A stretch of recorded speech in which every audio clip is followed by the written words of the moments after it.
We'd start, needless to say, spring training, and then we'd end in the fall. So we'd finish there, then I'd go right back to school, because I would go through one semester a year for 4 years. Second game of a doubleheader, I'd hit a home run in the first game, and the pitcher threw one up and in. Then we didn't have those eared helmets. Yeah, it came around, and it just got up and hit me right in the cheekbone, fractured it, and fractured the orbit where the ball sits in, and partially ruined some of my vision in that eye. Yeah, it's kind of funny because nowadays they're talking about interest rates being so high. Yeah. When I opened my office, interest rates were 17%. He saw me and he said, "What are you doing, Bill?" I said, "I'm trying to get a loan." He goes, "Come with me." And he said, "Give this guy what he wants. He'll make this practice will be unbelievable." And I took $100,000 out and that was 1978 and paid it back in a year. Yeah. We hosted the Midwest Long Drive Championship. So we started this long drive team because all these charity events we do in St. Louis. Yeah. And so we'd sit at a hole, every group would come through and you get to hit against the long drive guy. But we probably raised $2 million in the 20 years that we did the long drive team. Woke up at 5 in the morning, somebody banging on my door, and then I got up to the clinic and was completely engulfed. And they had 3 fire departments there and lost everything. Yeah, it was a scramble. But within a week, we had a place we could operate out of until I leased this space at my permanent residency right now. What do you think has been your biggest secret of success? Work ethic. Do you like sitting still? No. You hate it? Well, I think I'd have anxiety and depression if I did. Exercise every day. But part of your workouts have to be aerobic and half it has to be strength. I have a set thing. I read the paper from front to back, about 2 different papers, and have my coffee in the morning. I go to the Carmelite 1,000 Men West every day almost.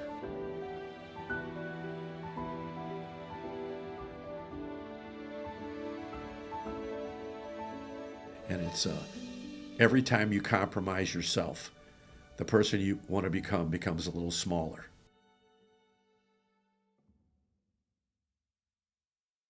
All right, Dr. Bill Droege, welcome to DIALED. So, to kick it off, I want to do a little summary of what I know about you, and I know there's going to be a little bit missing, but that'll kind of tee us up and we can go from there. Great.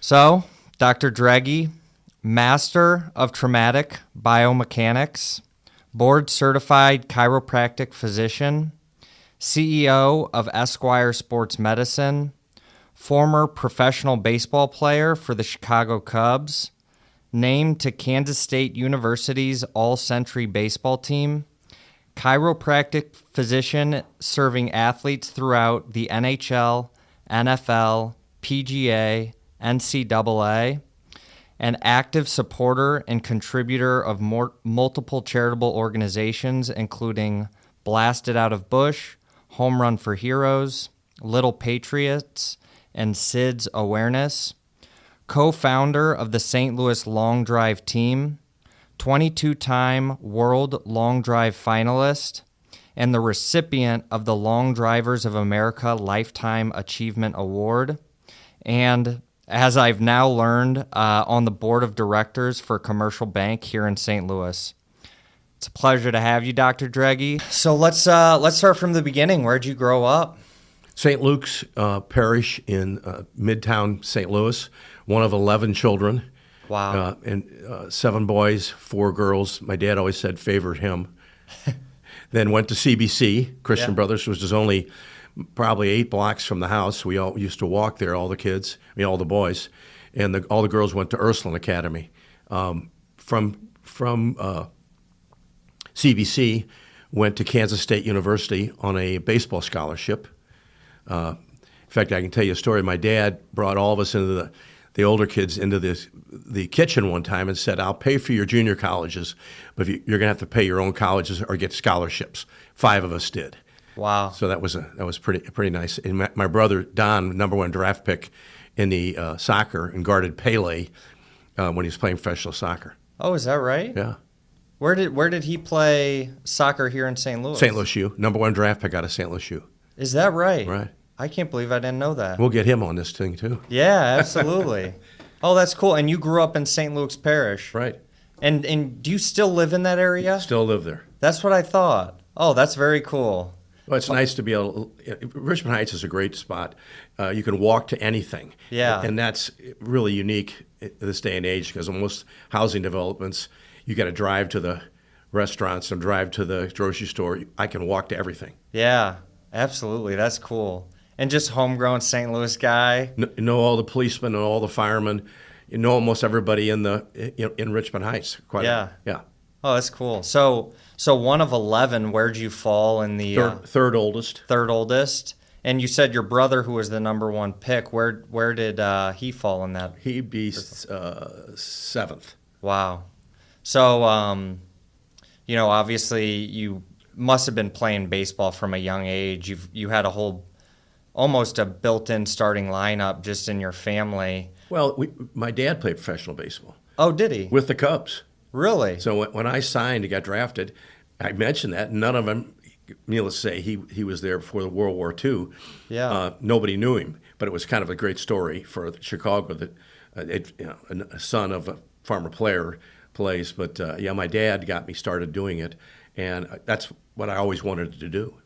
Really? From the time you were like a little kid? I remember saying something. I wanted to get my picture on flip cards. Yeah. When I was like in 8th grade. So. Yeah.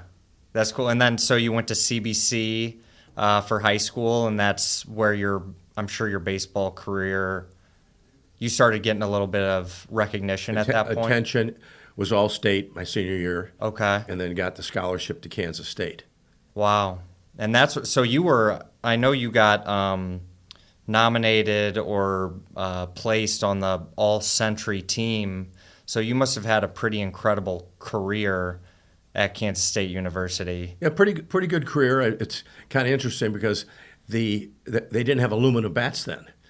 Yeah. Aluminum bats came in the year after I left, so any records I have are gone.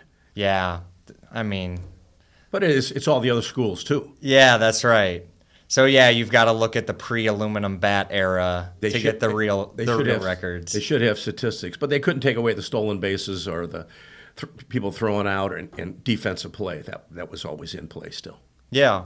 What was your biggest strength as a baseball player? Speed. Speed? So you had a stolen base? Well, speed added to, as Whitey Herzog always said, speed wins on both sides of the ball. Yeah. So I could track balls down. I was center fielder. Yeah. And also I could run the bases. Yeah. But I got my speed from playing soccer for CBC.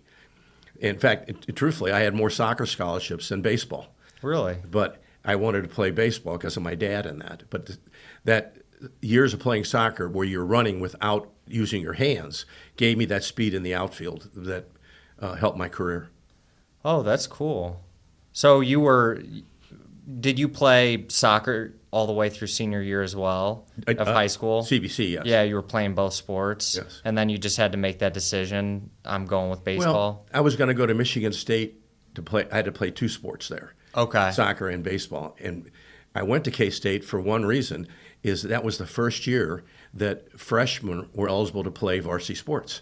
Wow. The Big 8 conference did it. Yeah. So I said, boy, this gives me the best chance of playing professional baseball. And it worked out. Yeah. Did you play all 4 years there? Yes. Yeah. And back in the day, was that the standard? I know now. Very few freshmen played when I played years ago. Yeah, that's interesting. And I had limited play my freshman year, but I played still. Yeah. Otherwise, I wouldn't have been playing at all. And then sophomore year started and all Big 8, 2 years. Okay. And I know, so then you got drafted. Chicago Cubs was the team who drafted you. 8th round, right? 1972. And what did it look like? So like from going from a college player, getting drafted by the Cubs, what did those next few years looking like trying to, make that adjustment from being a college athlete to a professional athlete? Well, everybody's in the same boat. So when I signed, I went to, it was Florida, Bradenton, Florida. It was called Pirate City, and the Pirates and the Cubs unified their rookie teams there. So I was there for about I think, 3 weeks. And Bruce Sutter was there too with me. And if anybody doesn't know, Bruce Sutter made the Hall of Fame as a relief pitcher for the Cardinals and the Cubs. But we both got drafted the same year.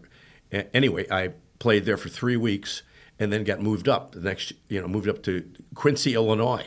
Which was like right near, so all my family could come and watch me play. And that was to the dismay of, I think, the person that owned the team, because 11 kids come up, not 11, but 10, and my parents come on to watch me play. They didn't get the ticket sales because I got all the tickets for free. That's right. That is a lot of tickets to be taken. Oh, that is cool. And then, so did you make a move to Chicago, or did you stick in Quincy? No, you have to climb the minor league roll. Yeah. So I finished the season off in Quincy. Yeah. Then started the next season in Double-A in Midland, Texas. Okay. Which was a fabulous place. Both George Bush, Sr. and Jr. sat behind home plate.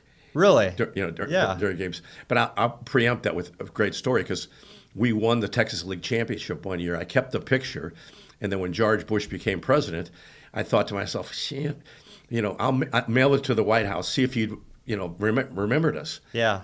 I waited, whatever. I got a big box from the White House with his card, says, "Best wishes, Bill. Remembers you guys, George W. Bush." No way. So it's hanging up in my office. Yeah. Oh, that is so cool.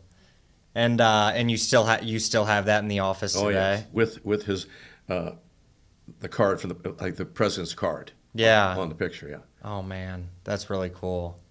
Yeah, because I know, and this is kind of jumping ahead a little bit.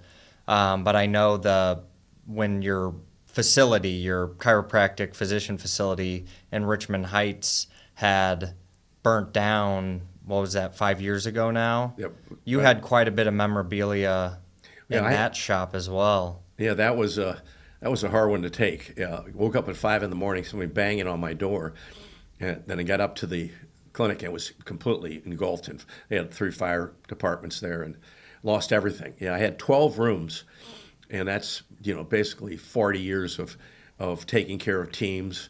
And it wasn't just teams. I did the Fox Theater, I did the Muni Opera, did all those venues where I took care of a lot of different celebrities. And a lot of times they would give me a picture or something, and I'd hang it up in the office. But lost it all in the fire. Insurance covered some of it, needless to say, but nothing to replace. I'll just give you an example of one of the things that were there. Ernie Banks was my hitting coach. Yeah. And Stan Musial was my patient. So both of them got the Medal of Freedom from Obama. Yeah. And I get pictures of both of them getting signed by Musial, signed by Ernie Banks, signed by the President of the United States. Wow. And I lost both those pictures in the fire. Oh, man. It's completely irreplaceable. Yeah, right. Insurance can't cover that. Yeah. Well, that's cool to hear that you still have that letter from George Bush, and that must have been in a different facility at the time. But man, yeah. So now you were playing in Texas, and then I know in the off season you were actually studying to become a chiropractic physician. Isn't that right? Well, myself and my roommate Joe Green, who both of us became chiropractic physicians, we decided in the off season, we saw all the guys that were around. They're working at gas stations, they're selling insurance, and we both had college degrees. And we thought, geez, we got to find something we can do. So I had originally took the law boards, and I applied to different law schools, and the one that accepted me was University of Houston, but I couldn't go part-time. Ah, yeah. But the guy I went down there with, his name was Laddie Livingston's an attorney in Houston still. But I couldn't do that. So then, thinking it all over, my family was raised on chiropractic. We had a family doctor who came to our house, needless to say, to adjust 13 people. Yeah, that's... So rather than us all have to go to his office, he'd come to our office. Okay. But he was way before his time. He would come in and he'd examine all the kids, and he'd say, "You need your tonsils taken out. You don't. You do. You don't." And if you notice, years ago, everybody got their tonsils taken out. Guess what? Nowadays, they don't. Because it's a defensive mechanism in your body, and if you can keep them as long as you can, you should. Yeah. That's an interesting thing for a chiropractor to diagnose. Does that show up, like the effect of your tonsils in your spine or skeleton? Well, when people come in our office, including this doctor, we examine them. We take their blood pressure. We take all the vitals. Okay. And I can't tell you how many times in 47 years I've been in practice that some guy's blood pressure is sky high. And I say, don't move. I call the ambulance, and they go and take him to the hospital. Because if that stays too long, that's possibly having a stroke. So that's happened before. I've had people come in with seizures. So chiropractic doctor is trained more than just musculoskeletal situations. Yeah. Now, myself and my associate, we both went and got our EMT certificates too, because we would work on fields with teams. And when the ambulances would come, they spoke a different language than the physicians do. So I thought that was important. And also life-saving skills. I have 2 clinical saves at golf courses, and I don't think I'd ever would have jumped in and volunteered unless I had that experience riding the ambulance and doing that EMT work. Yeah. Wow, two saves. What were those stories? Well, when did that happen? One was at Glen Echo Country Club, and I'm sitting there on the putting surface in the practice, and the head pro came over. He says, "Get on the thing, doc. The guy's down on 4." So I went over. He's unconscious, whatever. So I start CPR, and I got his heartbeat back. The ambulance was, which is kind of funny at the point if you think about it. The ambulance came and pulled up on top of the green. Yeah. I'll never forget that as long as I live. But the guy was dying. Anyway, I got him. We got his heartbeat. They used the defibrillator, and he lived. Wow. So I kept him. Yeah. His heart beating. Yeah. The other one was I was sitting at Norwood Country Club eating lunch with Buzz Westfall, the county executive, buddy of mine, and somebody runs in and said, "Someone went down on and is there a doctor here?" So I was hoping maybe a emergency room doctor, but I'm the only one there. So I go and take him to the ground, assess him, didn't have a heartbeat, start on it, and a lady comes over, she says, "I'm a nurse, can I help?" And I said, "You do the breathing, I'll do the compressions." The same thing happened. We got his heartbeat back. They came in and did the defibrillator, and he lived. Wow. Those must have been some surreal moments. Yeah. And there's been choking things, too, in restaurants I've been in. I had to get up and dislodge something. But, again, a lot of doctors can do that. But I just think that my training with riding an ambulance and seeing the emergency room situations gave me that will to go ahead and jump up and volunteer. Yeah. Yeah, because it's different in the moment. It's one thing to know what you're supposed to do, but it's another thing to actually act when the pressure's on. Well, you just don't want to regret not helping if something you can do. Yeah. In a lot of instances, like I was on an airplane once, and the guy was having a heart attack, and I was the only doctor there, but I knew he was having a heart attack, so I assessed him, got him, put ice on him and whatever, and the pilot came back and said, "Doc, what do you think? We're near Omaha. We'll fly in." I said, "How far are we from St. Louis?" He said, "Half an hour." Or I think it was an hour maybe. And I said, "Go to St. Louis, tell them to have an ambulance there, come on the back of the plane, because I don't know what Omaha has. I know St. Louis has a fine emergency room situation there with trauma." Yeah. And same thing, whatever, got on, the thing went smooth, and he lived. Wow. And you knew an hour was enough time. You were kind of like, okay, that's enough. But if he'd have got off in Omaha, I was just thinking at that time, I don't know anybody there. Yeah. I don't know what their trauma centers are like, but I do know St. Louis has got a fabulous one. Yeah. So I kind of made the decision. Yeah. Wow. And would that just be land down, had to BJC, or what was the I don't know who handled it, but they took him off the back of the plane, because a lot of times they have front entrances and back entrances. So they said, "Everybody stay on the plane." Yeah. And then they took him off the back of the plane. Wow. Now, I'll tell you a funny story with it. Yeah. Is that I didn't know this, but I had to fill out like about, 10 or 12 pages of paperwork from doing that. Yeah. And then they sent me 2 tickets to any place in the United States I wanted to go to. Oh, is that right? The airline did? Yeah. Oh, that's awesome. Yeah, I mean, I'm sure there's a lot of paperwork that comes with that because, yeah, that's a lot. But you got to worry about, not really worry. There's some states that have a good Samaritan law and some don't. Right. So legal wise, but as a doctor, you don't think about that. Yeah, you think about just saving the person's life or anything you can do. Doctor, do no harm. Yeah. That type of thing. Yeah, because Missouri does have the Good Samaritan law. It does. Yeah, which I think is a very great law to have in place. Well, people will jump in and help, but if they're afraid they're going to get sued, Yeah. Nobody needs that. Yeah, that's such a bummer that that's not the case everywhere. But like to your point, it makes sense that you have those instincts to jump in. You're not thinking like, well, what's my legal protocol here? And just jumping into action. But to jump in because having the clinical experience behind me to do that. Yeah, right. Yeah. That's cool. So yeah, you were playing baseball while you were going through this training. Was that all off season, or how did you balance the two? We'd start, needless to say, spring training, and then we'd end in the fall. Yeah. And in the minor leagues, you don't go all the way till like the end of September. You go like the 1st of September. You finish. Okay. You don't have as many games as the big leagues do. So we'd finish there, then I'd go right back to school. Yeah. And I think I still have the record out at Logan University as it's not a record, but I took the longest to go through the school because I would go through one semester a year for 4 years, and then when I get beaned in a game, I went full time then. Okay. So what happened in a game? Is that what made you go full time? I had to retire then. Did you get hit in the head? Hit in the eye, right? Oh, is that what? In the orbit, it broke the orbit. They flew me to. Was playing against the California Angels in a game in spring training against the California Angels.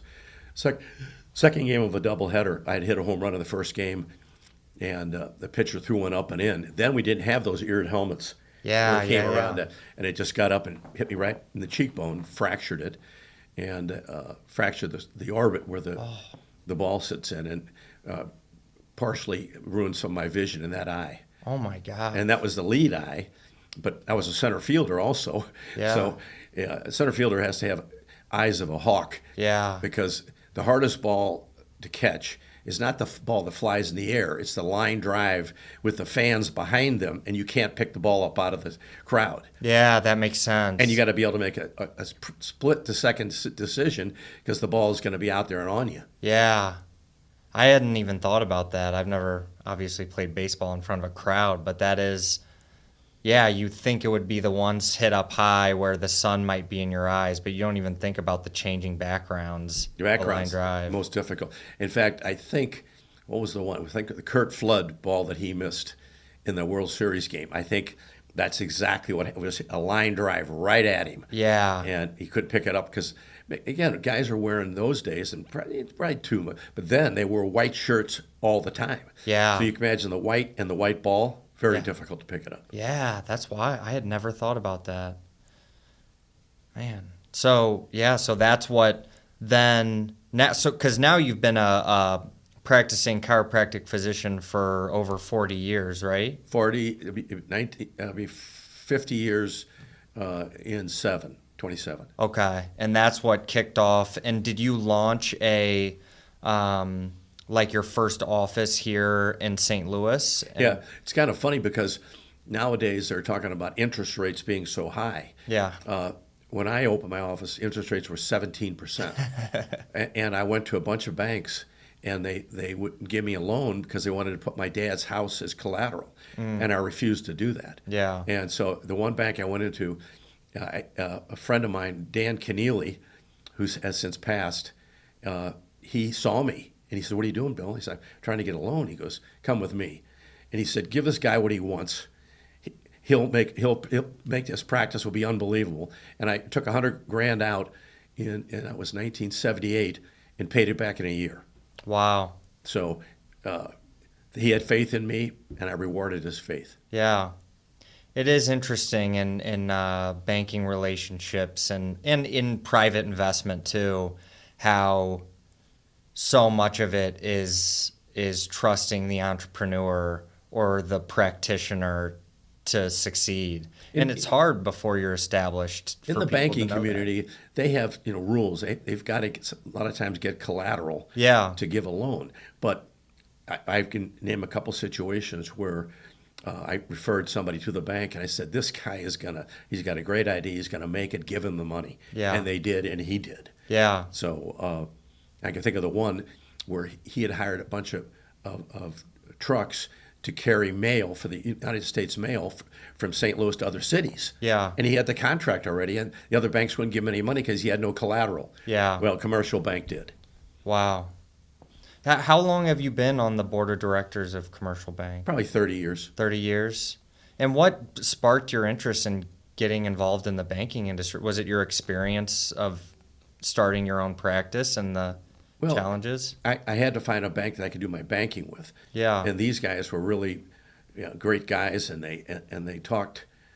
Everything they said is the things I wanted to be involved in. And so after, I don't know how many years banking with them, they said, "You want to join the board?" Because I referred a lot of business, and I was a good business to them also. So they invited me on because of the years of sending them business and giving them my business. Yeah. Okay. Yeah, that's very interesting. And like being on the board of directors, do you help in the decision-making process for the bank, or do you have much day-to-day involvement, or it's a little more passive while you focus on your... We meet once a month. Okay. And a lot of times I don't make the meetings because they're like Thursday afternoons and whatever, and I'm seeing patients then. So, Yeah. Can't do that, but I get involved, but not much on decision making, but unless it's some big decision with stocks or whatever else. Yeah. Yeah, that makes sense. Because how many are they solely in St. Louis? They have 5 locations in St. Louis. Okay.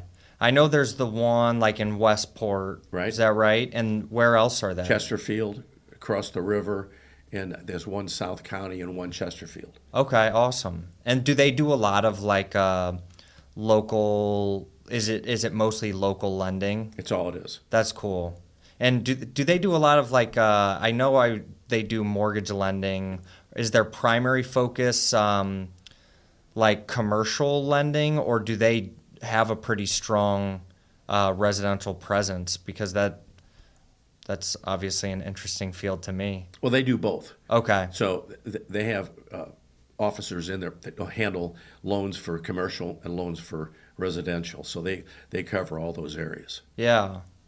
That's interesting. Yeah, that's it's great to know that you're on the board there, because I've never done business with that bank, but it's really nice when you can identify these local banks, because there's so much more, especially like because real estate is a really interesting market. And if you're not from here and you don't understand, like, the architecture types that we have, and we also have weird unit counts. Like we've got a strong presence of the 4-family to 8 to 12 unit historic buildings. It's a really weird market to lend in. I was reading that article in the paper this morning about the company that's coming in from out of town and buying up all the homes. I didn't particularly care for that. Yeah. 700 homes they own in St. Louis, and they buy them in low income areas, and then they rent them back to whatever. Something's got to happen with that. Yeah, it's tough, and it's happened nationally too. But a lot, like, there are some guys who are successful doing that, but sometimes those plans are short-lived, because real estate is just such a physical asset, and identifying areas and the property management around it is so important that even in 2020, 2021, that was real common, and a lot of those guys ended up selling off those portfolios pretty quickly. Well, I think it's 700 homes is a lot of homes. It is. And I wonder if they have that presence in other cities also. Yeah. But if that's 700 homes that could be bought, and people could be owning their home rather than having to rent it. Yeah. That's how I look at it. I know, that would be definitely the preferred way, especially like the sense of community investment and local when there's the higher degrees of home ownership and the care that the community takes for the property changes quite a bit. Well, also better neighborhoods, less crime if you own your home. Yeah. The rental areas and whatever, that's where you see a lot of times, because a lot of times people don't care about the property. Yeah. And that's a problem. Yeah. Yeah, and it's nice when and that's what's great about St. Louis is starting to have a pretty strong local bank community with programs to incentivize home ownership and to help people who want to own in St. Louis. I'm sure Commercial Bank has some programs. I'll have to talk to you more about that, like off the show, unless you have some off the cuff that you want to share. I don't know any program that they're involved in, but I'm sure that they deal with it on a daily basis. Yeah. And it all revolves around, needless to say, the interest rate. Yeah. Yeah. Because in home ownership, as you know, if you live in a home, it's 5% down. Yeah. But if you're buying for commercial use or you're going to buy it for investment, it's 30% down. Yeah. So a lot of people can't afford that, but they can afford 5%, and that's how you get in a house. Yeah, exactly. I know, and that's the nice thing about some of these local banks is you can still, because St. Louis is starting to introduce some good programs for like subsidies, they can offer competitive rates, even at like strong rates, even at the low down payment. And there's other like incentive grant programs that St. Louis has, depending on your income level. And that's one of the things, like as an agent, that I try to really help educate buyers on is there's a lot of ways to figure this out. Like if you look at, so many people hear about the 20% down rule to avoid PMI, and when you really do the math on it, it doesn't always make sense. And a lot of people don't have 20% put down. Right, exactly. Okay, yeah, so it's interesting to see how you made that jump from baseball to your chiropractic business, and then how many years had you been, practicing as a doctor to then, were you always kind of growing these other relationships? Because you're involved in so much. Are you on the board of directors of any other type of organization, or is it just the bank? Well, some charity situations. I like, it's called the Danny Boy. And it's been a charity of my great friend Dan Devereaux, who passed away some 30 years ago. Still has a golf tournament. Yeah. After 30 years, which is very difficult to do. I was with Musial and Jack Buck with their tournaments, and they're no longer because both of them have passed away. Mr. Devereaux passed away, but his kids and all of his friends have kept this going. It's a great story.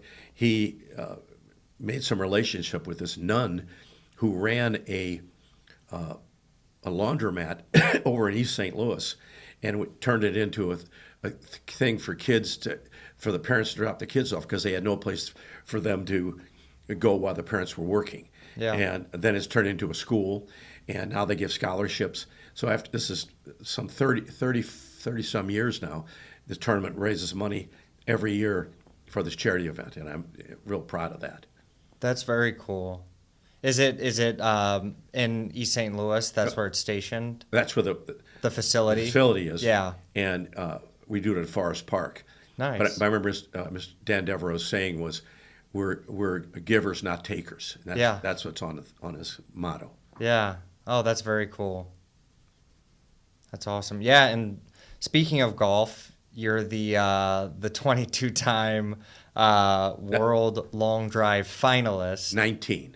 19? 19 years. Okay. And the one year that I didn't get there, I broke my finger setting up for a tournament here in St. Louis. We hosted St. Louis at Crystal Springs Quarry out in Creve Coeur. Yeah. We hosted the Midwest Long Drive Championship, meaning 7 states I was assigned, and all the 7 state champions would come to St. Louis. Okay.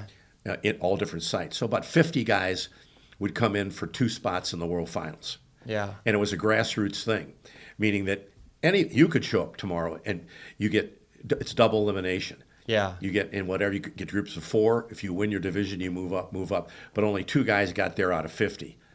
And now it's changed a little bit. Jason Chambeau, who's he bought half the long drive tour.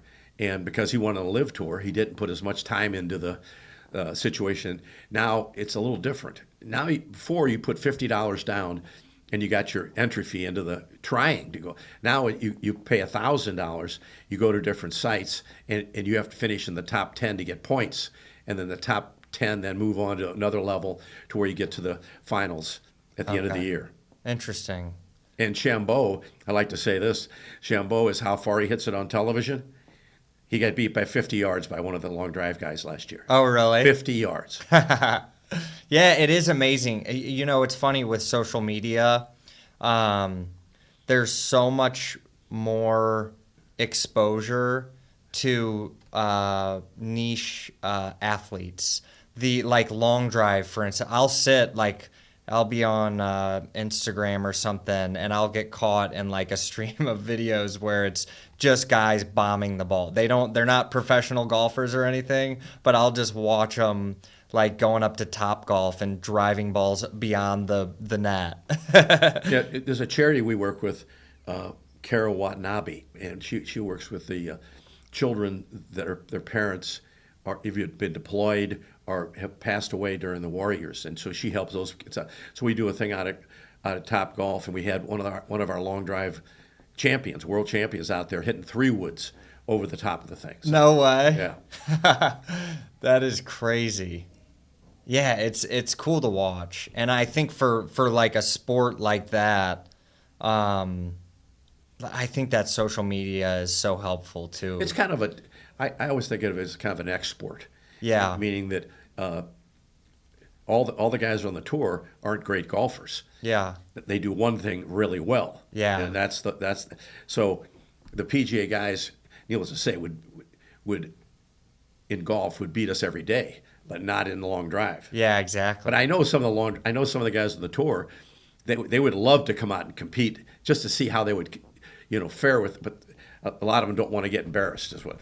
Yeah, that makes sense. Yeah, and because I know you. So, what year was it that you received the Lifetime Achievement Award for the long drivers? About 10 years ago now. Is that when you got the truck with the? Do you know what I'm talking? Oh, yeah. I remember that truck when I was a kid, seeing you driving that. Mr. Bomarito Automotive sponsored myself and our team in St. Louis. I'm glad you mentioned that, because I want to talk about the team. So we started this long drive team because all these charity events we do in St. Louis. Yeah. And so we'd sit at a hole, every group would come through, and you get to hit against the long drive guy. And how I did it 2 different ways.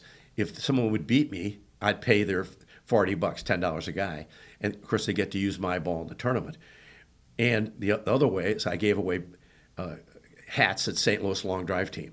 I was hoping guys would beat me. Yeah. Didn't happen many times. A couple times it did. Yeah. And I gave me their hat, or I paid for their whatever. But we probably raised $2 million in the 20 years that we did the long drive team.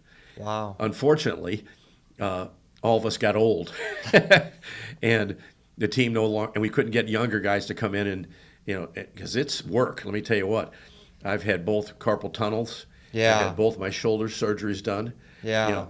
And that's part baseball, but a lot of it was hitting millions of golf balls doing these charity events. I bet. It hurts. I play golf 10 times a year, and if I play 4 rounds in a weekend, my body's aching for 2 weeks. It's like anything. You've got to get yourself physically in shape for golf, as well as, and a lot of times, golfers like yourself and a lot of guys just go to they'll show up, put their clubs on, and get on the first tee. Yeah. They don't really take the time. Now, they can hit balls, but you still need to stretch. You need to do things before you even pick up the club. Yeah.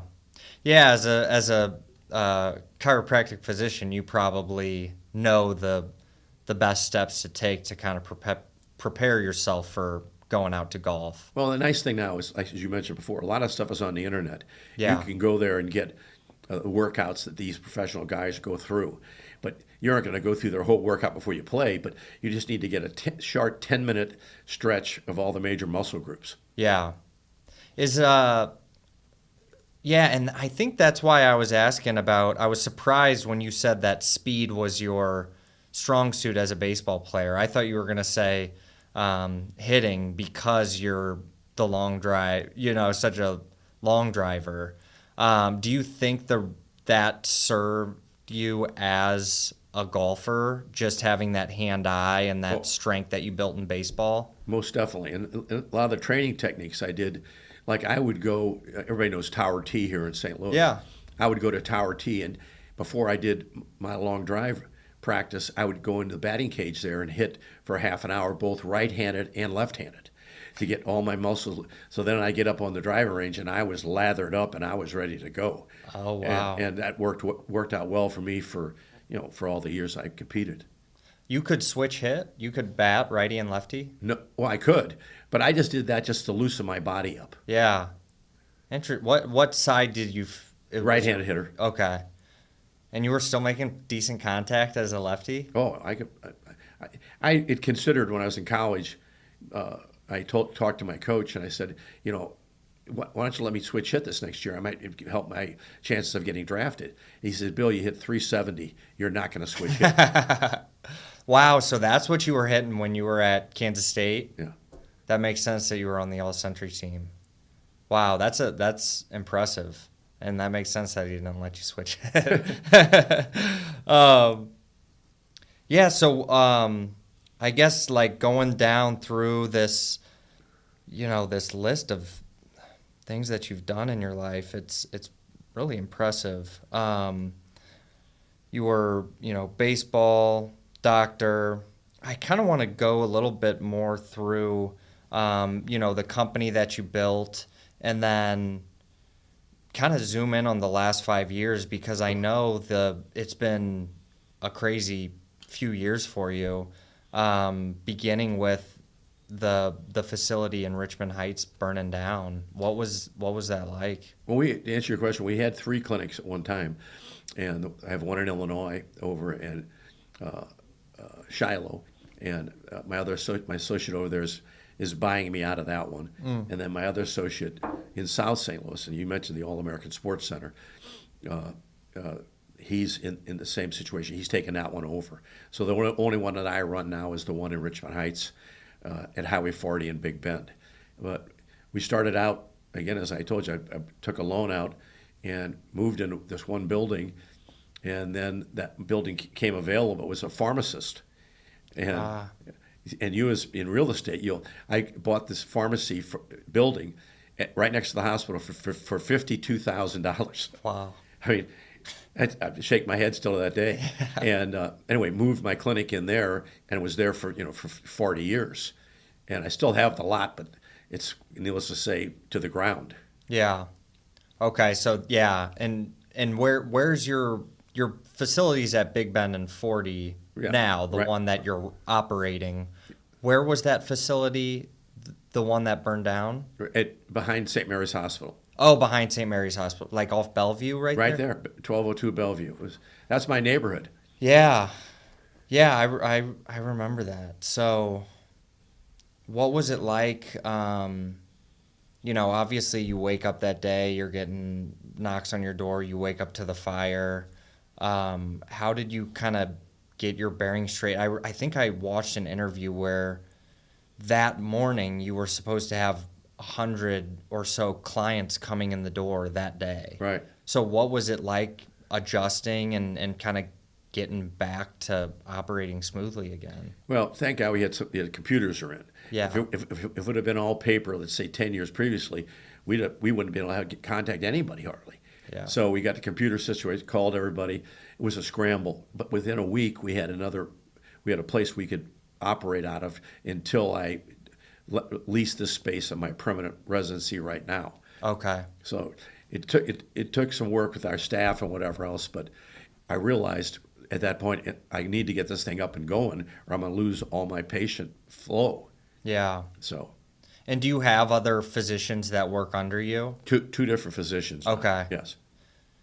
And what does your day-to-day look like now? Because you're involved in so much. Is most of your day spent working with patients, or what does your day look like? Well, Monday, Wednesday, Friday are full days. Okay. And Tuesday, Thursday, Saturdays are half days, of which we spend records or counseling patients and where if they need surgery, who they need to go to, MRIs, that type of paperwork.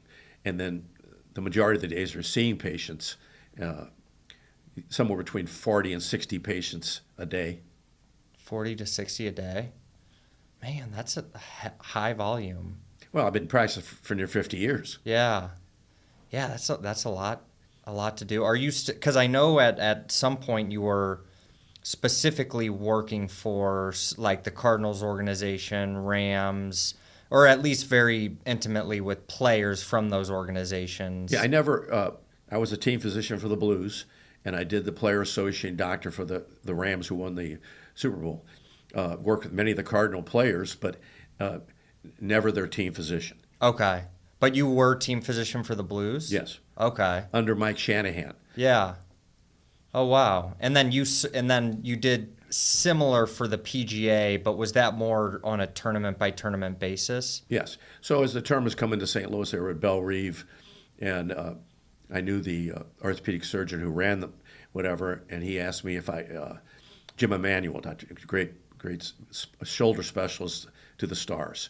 Anyway, he asked me if I would be the chiropractic doctor for the tournament. And so it was a great experience walking around with him and seeing the players. I bet that was cool, especially being the golfer that you are. Do you still golf a lot? Oh, I still play. I played in the tournament yesterday. Oh, yeah, that's right. What tournament was that? You said it was the LPGA. Yeah, the LPGA has a tour. It's called the Anna Sorenstam Tour, and it's like the Korn Ferry Tour. Okay. Meaning it's not quite there yet. So they probably have out at Whitmore. In fact, encourage everybody listening, if they have it today, tomorrow, and Saturday, they have the tournament out at Whitmore, and they've got probably 120 girls. Yeah. From, they told me, 27 different countries. Wow. Oh my God. Yeah. And I watch them they can play. Yeah. It's a whole different thing these days. These kids coming out of college now, and that's on the PGA Tour. You see these guys after winning on the PGA Tour right out of Q school. So college golf has really come a long way. Yeah.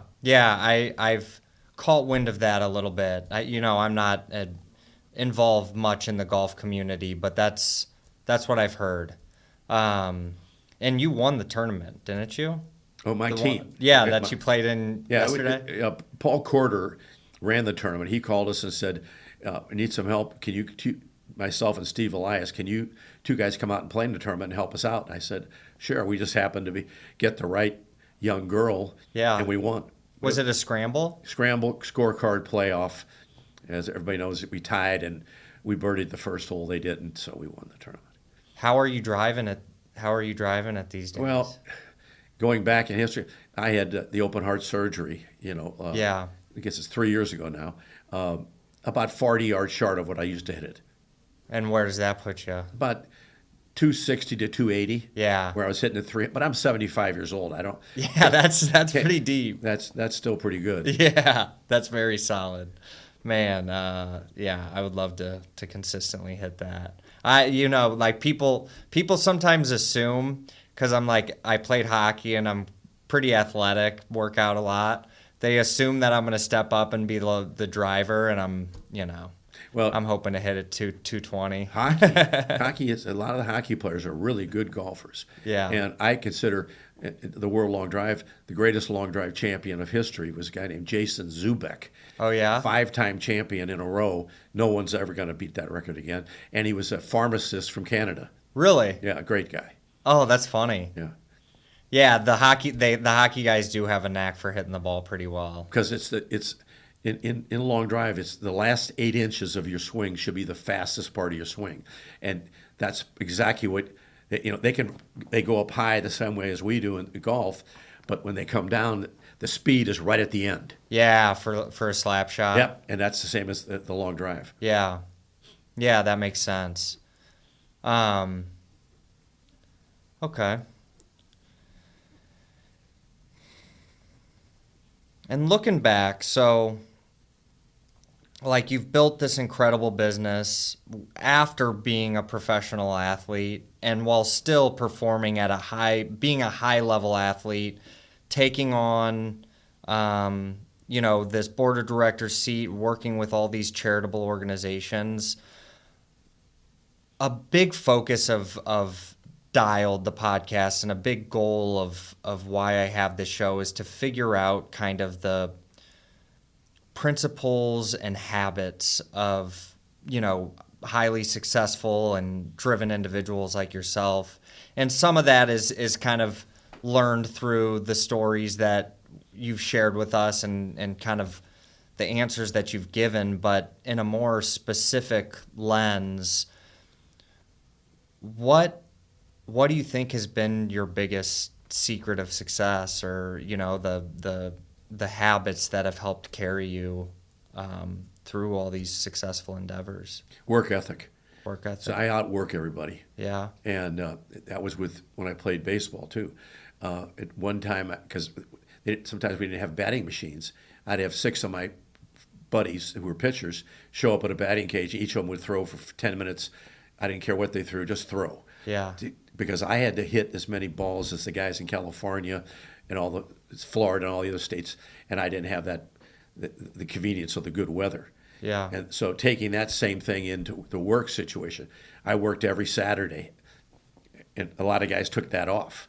And years ago, it's kind of interesting, we didn't have urgent care. So right. So a lot of the teams and whatever knew that I was open on Saturday, being the sports medicine, and so I'd see a lot of the athletes on Saturday morning. All the injuries on Friday night because the games were on Friday night. Yeah. So, but nowadays, even though I still see some, it's not the same flow as it used to be because of urgent care. Yeah. Okay, that makes sense. So that's why, like, the volume that you do is probably like nothing to you because you're so acclimated to that pace. Well, that and I've got associates help, and every case is different. It may take longer with one case than another. Yeah. And our patients are all over the board. Even though I have professional athletes in, I've got ladies that are 90 years old that come in. Yeah. That have had chiropractic care their whole lives, and they depend on us to continue their longevity. Yeah. And in terms of work ethic, so is that just it's your ability to work for extended periods of time and make yourself available and just not take those days off? Is that? And you said make it available. I would, if somebody called me on a Saturday or a Sunday and they were hurt, I wouldn't say I'll wait till Monday. I'd go in and see them. Yeah. And I'm not saying the other doctors didn't do that. But I'm just saying what I think I built my practice on that principle. Yeah. Yeah, that's a quality that I value a lot too. And another one too is that a lot of people come to me, and I'm sure other chiropractic physicians also. Again, as I mentioned before, we see things. They come in that has something that they think we can take care of, and we can't. So to have a network of physicians, of which I do, from orthopedic surgeons, neurosurgeons, dentists, everything, to be able to refer to that they'll see them with me calling is a really important asset also. Yeah. What do you do when you're not working? Well, work out, play golf. You're active a lot. Yeah. But and I work with some of these nonprofits, trying to, and I just had some recent ones call, and I'm going to get together with them. They just want my ideas. Yeah. Do you like sitting still? No. You hate it? Yeah, well, I think I'd have anxiety and depression if I did. Yeah, I hear you. That's why I like to stay moving. It's so important. It's cool. It's I'm sure you mentioned you had 2 open heart surgeries. I'm sure all that movement can take its toll on you Well, at I'm a certain point. not as fast as I used to be, that's for sure. But I'm doing a talk this next month to the Mensa group. Uh, for people who don't know, that's people who have, I think, have IQs over 160. Oh, wow. So they've asked me to speak to them. I'm going to speak to them on longevity and exercise. So Interesting. stuff that I already knew, but it's very interesting to do research on longevity because there's so much out there right now. A lot of it is kind of myth and whatever, but some of it's pretty good. And the main thing we just talked about, the main thing is move. Yeah. You got to exercise or you're finished. Yeah, that's what's kept you so sharp, you think, is just the fact that you're staying moving, you're staying active all the time. Exercise every day. I do something every day. Well, today, yesterday I played golf. Today I'll be out at Lifetime Fitness. Yeah. I don't ever miss, and I preach that all the time. Is you got to do something. And the people that can't, they say I can't do it because I can't walk. Yes, you can. I put them in the swimming pool. Yeah. And they have these things called now flotation wet jackets. And you put this jacket on, you stay afloat above the water like your head, like a bobber in the water, like a fishing lure. Yeah. And you can run in the water. You can do jumping jacks. And I have some of the marathon runners and runners I have, they actually train in the water now. Really? Because there's no trauma to their it's joints. easy on the knees. Yeah. And truthfully, you run in the water for an hour against resistance, you get out of, you're wobbly. It sounds like a It's hard. But as they get used bet. to it, again, as you do different exercises, it actually strengthens you in the exercise you did because you're using alternative muscle groups or antagonistic muscle groups. Yeah. Oh my gosh, my fiance made me do hot Pilates in Richmond Heights 2 days ago, and I'm still. Was it hot yoga or hot Pilates? It was hot Pilates. It was at a hot yoga studio, and they also do Pilates. It was in the on Clayton Road across from DeMont, right near you, in that Schnucks strip mall. Yeah, that's a good story. I'll go back to one. So the World Long Drive Championships about 15 years ago, we had unlimited lengths of golf clubs. So I was hitting, normal clubs are about 44, 46 in that range. I was hitting 55, 60-inch drivers at that time. And of course, they're illegal now. Yeah. But the USGA, PGA, LPGA, long drive, all got together and decided on 48 inches as being the longest club you could hit. Now, there's a lot of long drive guys. And at that time, we lost about 25% of our long drive guys because they could not make the change in charter clubs. And I was going to be one of them. Yeah. So I thought to myself, geez, I'm looking at the guys in front of me, and I said, they're not any bigger, no stronger, no faster. What are they? They're more flexible. So that's when I started Bikram hot yoga behind the Esquire show. That was 20-some years ago. And I got my 25 yards back that I had lost because of the club length. Really? And it led me to compete and keep competing. And I refer people to that all. But not everybody can do that hot yoga. It's when I first started, it was an hour and a half, and hardly anybody could do it. Yeah. Now it's I think not 90 minutes, 60 minutes. Yeah. And you can do it, but it's very difficult. I'd suggest you do regular yoga before you do hot yoga. Yeah. Yeah, the hot Pilates was kind of like that too, and I think it must be the same facility. It is. Yeah, and it was it was a 60-minute, pretty mobile in the last 15 minutes, and I use the sauna every day, so I'm kind of acclimated to heat, but even in that last 15 minutes, it was tough. And to you were talking about hitting the different muscle groups. I work out, lift weights every day, and I've been sore for the last 2 days. I just had somebody ask me if I'm going back. I'm like, I might need one more day off. Do you have any particular, yoga, it sounds like you believe in. Is there any particular workout that you recommend or you think is the most suited for longevity?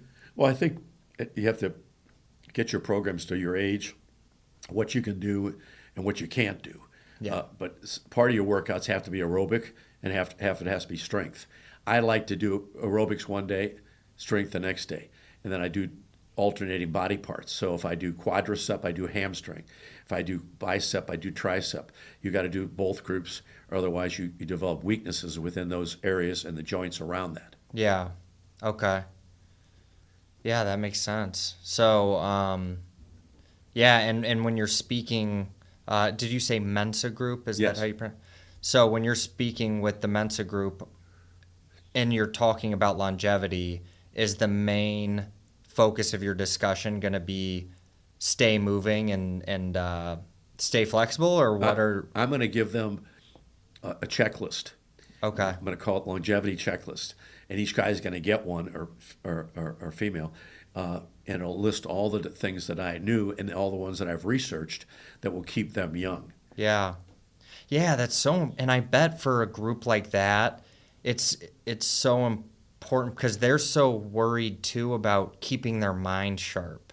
And I know that, and I'm sure you have the same philosophy with keeping the physical, maintaining your physical affects your mental so much. I think they go hand in hand. Yeah. And I'm sure I'm very interested to see the questions they'll have for me after I do the speech. That should be pretty interesting to see what they come up with as far as. But I'm gonna bring about half a dozen books that I think are good reading. I like the one Inflammation Nation. Okay. So everybody, that's the buzzword these days. Inflammation causes everything. Yeah. From musculoskeletal injuries to heart problems. Yeah. So it's all about staying away from inflammatory foods and foods that cause inflammation in your body. Okay. So that's a book you'd recommend? Yeah, oh, definitely. Inflammation Nation is a good one. Another one is The Sugar Blues, and it traces the origin of sugar and showing how the food industries have put sugar in all the foods we have. And that's a big topic now because of Kennedy coming in and trying to eliminate all the dyes. But sugar is the number one killer, I believe, in as far as the food industry is. Yeah, that makes sense. It's addicting. I think I'm a little addicted to sugar. I got to get better about it. Well, you just got to pick and choose. Yeah, it is amazing too. It's one of those things with sugar I've noticed is like if you can avoid it throughout the day, if you can delay like that first bite of sugar, then it becomes easier and easier. But if you have like a little sugar early, you crave that sugar more and more throughout the day. Well, I think it's almost the same as the tobacco industry and what they do with nicotine. Yeah. The food industry understood that sugar made people eat more and whatever else, so it's going to drive their business. Yeah, that's right. Yeah. So, and what was the name of that book you said? Sugar Blues? Sugar Blues and Inflammation Nation. Okay. I'll have to give those some reads. Yeah, is there any, because I do love learning about the books that you're reading. Do you listen to podcasts or any subscribe to any other doctors that you recommend? None of my doctor friends have podcasts, so Yeah. I just generally get all the periodicals I can read from my associations and also they send out newsletters with our certifications. And for consuming your content to keep your learning up, it's mostly reading. Well, every physician, no matter if you're a dentist or a chiropractic physician, have CE hours, credit hours you have to do. Yeah. So I think mine comes up in 26 or 7, where I have to have 150 hours of continuing education. So that you're listening to podcasts, and then they ask you questions which you have to answer, and that's how you get your credit hours. Do you like to read every day?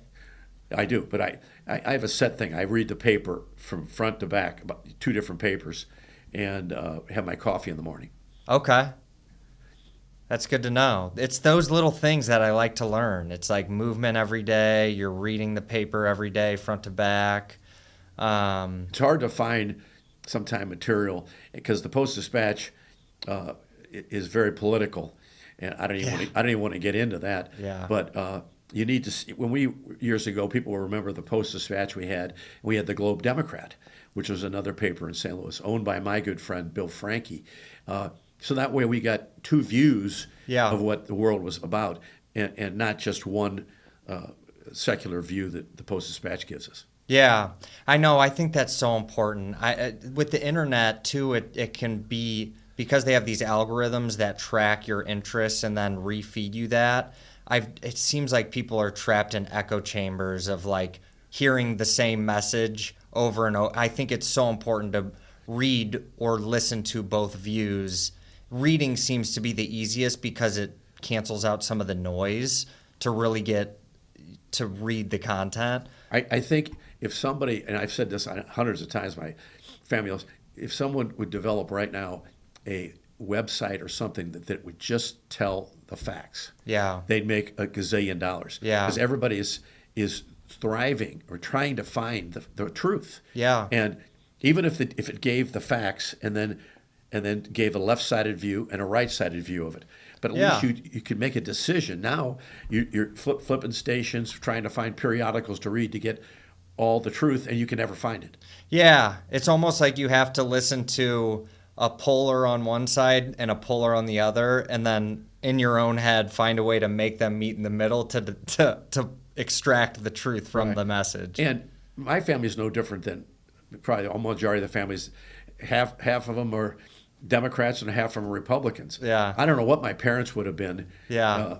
Nowadays with what's coming, on the media, but our family gets together and we really don't have any big, huge arguments over politics, and we kind of stick to truth-based things. Yeah, that's good. I know it's sometimes hard to avoid it. I know our family, I feel like every 4 months or something, there's one debate that gets a little extra heated. People get a little emotional, and then we all got to take a step back. And but it's all good. Yeah, nobody gets too crazy on it. Yeah, I always we in our family we say you can't attack morality. Really, it has a play in the thing, but I always say I don't care about morality. I care about policy. Right. Yeah. Yeah.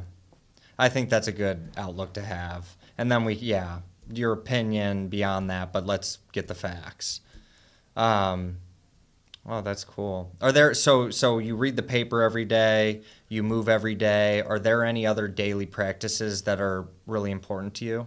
I go to the Carmelite 1,000 Men West every day almost. Missed every once in a while. So my dad got me involved in that, and it's the cloistered nuns right next to the old what was the old great restaurant on Clayton Road that now is a spa. On Clayton Road. Layton's? No. On Clayton Road out there. It was an old restaurant, and it was a famous restaurant.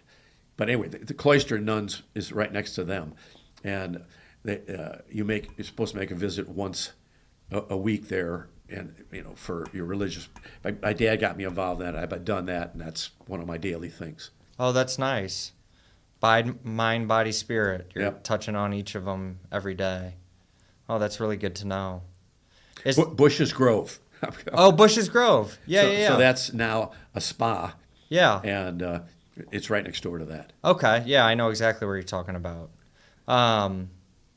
Yeah, no. So I love to hear that those are great 3 things to hit every day. That's good to know, because I'm such a systems guy, and I love to learn what other people are doing to stay dialed in every day. I'll tell you a good story.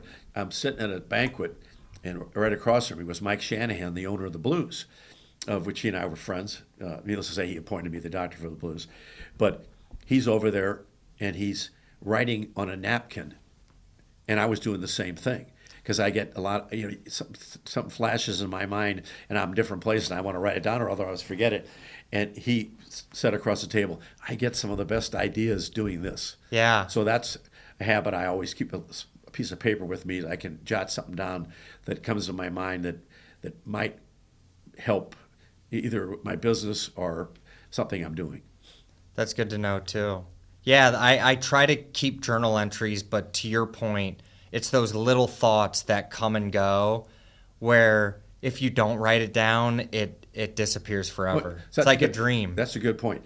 I have lists and lists. So I put on my thing this morning. Today's Thursday. Yeah. So I put down all the things I want to do today on Thursday, and then if I don't accomplish them, I move it to Friday. Yeah. So I take Wednesdays yesterday and put the ones that I on there. And some of them are long term, but most of them are short term goals to accomplish. If you don't write them down, you'll never accomplish them because it forces you to look at it. Yeah, it almost holds you accountable to your Right. own word. Otherwise, you can say, I didn't say I was going to do that. Make excuses with yourself. Oh, that's really good to know. Are there any, so yeah, now we've covered really the juice that I love to learn. Are there any particular quotes or lessons that you learn maybe from your father or from mentors along the years that have stuck with you and have helped mold you to who you are today? That's a great question. Needless to say, my dad and my mom are number one.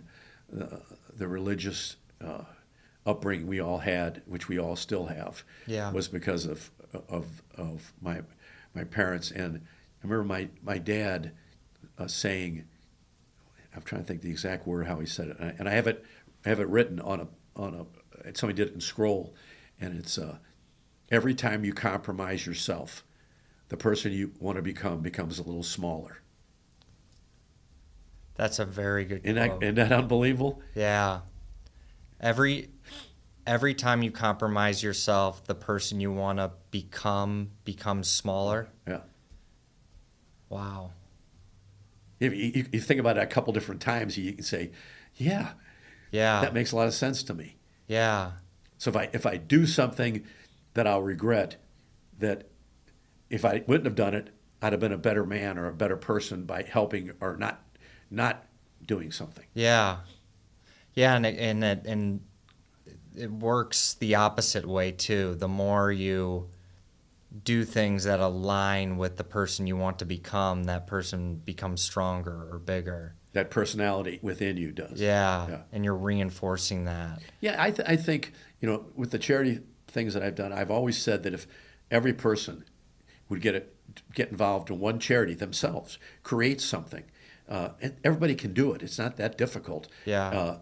If you can imagine if everybody had, or the majority of people had some charity event, how better society would be. Yeah. Rather than taking all the time, try to give all the time. Yeah. With that quote that you shared, is that something that kind of sits in your conscience where you're like, you have a decision to make and you've got the internal voice that is like, I'm tired, I don't want to do this, I don't have time for it, and that quote pops back in and it's like, I gotta do it. Well, it happens a lot of time with me with workouts because the full day, but Lifetime Fitness stays up until 11 o'clock. Yeah. So I'll be in there sometimes at 9 o'clock at night. Wow. Don't want to be there Yeah. at 75, but I realize I have to do it. If I don't, then my next day won't be as good. I won't be as mentally sharp, all the different things that exercise brings you. Yeah. Well, yeah, these have been very valuable lessons for me to get from you. Is there anything we haven't discussed that you wish we had?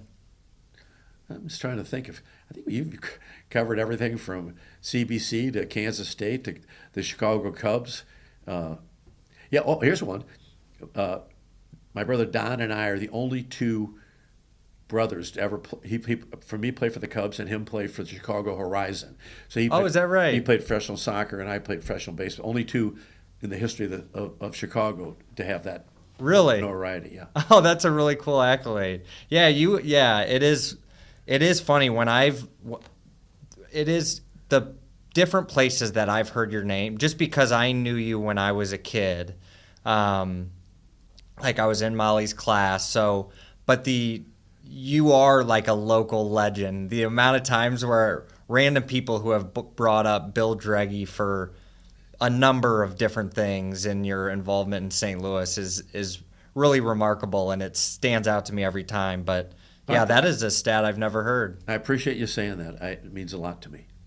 Well, yeah, it's true. So, I'm super honored that you came on the podcast. You're welcome to come back anytime. But is there anything else that you? Well, I think I love this format, and I'd love to help you out in getting. And I can come in with other guys, or just bring guys in by themselves. Yeah. For you to talk with. Yeah. And I didn't mention the speaking bureau. I talked with you prior to that. I do a speaking bureau for St. Louis University's baseball program. Their team has the only team in the A10 that doesn't have a field. I mean, doesn't have a stadium. They have a field. So we're trying to raise money for their stadium. We just had Mark McGuire last month here, and we're working on. We do it at least a couple times a year. So if you contact St. Louis U, you can see who we're looking at. Evander Holyfield. Wow. We're looking at Jose Canseco. And we're looking at Tony La Russa again. Tony already did it once for us. We're looking at him doing it again for us. Yeah. Oh, that's so cool. Yeah, we're definitely gonna stay in touch after this. There's a lot, and there's a lot more for. We'll have to have you come back on as we, learn more stories. And I mean, there's a lot more. I could sit here for an hour and just tell you baseball stories of stuff that happened, while playing baseball. In fact, I'd actually contacted a guy who did playwrights for Hollywood, and people remember the series Love American Style. They had these small vignettes in the show, and I said we could do a whole show on just baseball stories. Yeah, it never took off, but yeah, I'd written down about a half a dozen. Just stories that happened. They weren't made up. They weren't jokes. They actually happened. And they were funnier than telling a joke. I believe it. I can only imagine. Yeah, well, no, I would definitely love to have you back on and continue to follow up. So thanks again for coming on, Dr. Bill Droege. My pleasure. Talk to you soon. Good. That was really good, Tommy. Oh, thank you. Yeah. Oh man, you've got great stories. I love